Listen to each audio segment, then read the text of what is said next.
பொதுவாக பெண்கள் தான் ஃபேமிலியில் ஏதாவது ஒரு பெரிய சண்டைனா பாய்சன் குடிக்க ட்ரை பண்ணுவாங்க.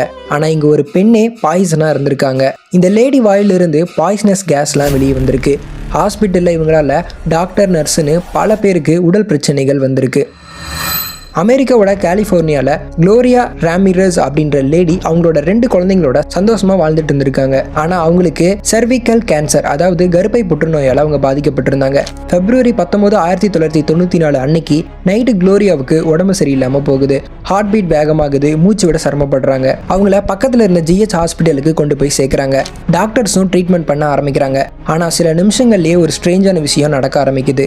குளோரியாவோட உடம்பு எண்ணெய் மாதிரி மின்ன ஆரம்பிக்குது. அவங்க வாயிலிருந்து பூண்டு மாதிரியான வாசனை வெளியே வருது. அவங்களோட உடம்புல இருந்து கெமிக்கலுக்கு ஏதோ ஒரு கேஸ் வெளியேற ஆரம்பிக்குது. நர்ஸ் அவங்களோட ரத்தத்தை எடுத்த உடனே பிளட்ல இருந்து பபிள்ஸ் பொங்க ஆரம்பிச்சிருக்கு. நர்ஸ் உடனே மயங்கி விழுகிறாங்க. இன்னொருத்தருக்கு வாந்தி, தலை சுத்துறது, மூச்சு விட முடியாம சில பேர் ஹாஸ்பிட்டல் இருந்து வெளியே ஓடுறாங்க. இதெல்லாம் நடந்த கொஞ்ச நேரத்திலேயே குளோரியா இறந்து போறாங்க. ஆனா ஏன் இந்த ஸ்ட்ரேஞ்சான இன்சிடென்ட்ஸ்லாம் நடந்துச்சுன்னு சரியான ரீசன்ஸை டாக்டர்ஸ் யாருமே சொல்லல. இதை பத்தி நீங்க என்ன நினைக்கிறீங்கன்னு கமெண்ட்ல சொல்லுங்க. இந்த மாதிரி அன்னோன் மிஸ்ட்ரீஸை தெரிஞ்சுக்க நம்ம பேஜை ஃபாலோ பண்ணிக்கோங்க. அப்படியே நம்ம சேனலையும் சப்ஸ்கிரைப் பண்ணிக்கோங்க.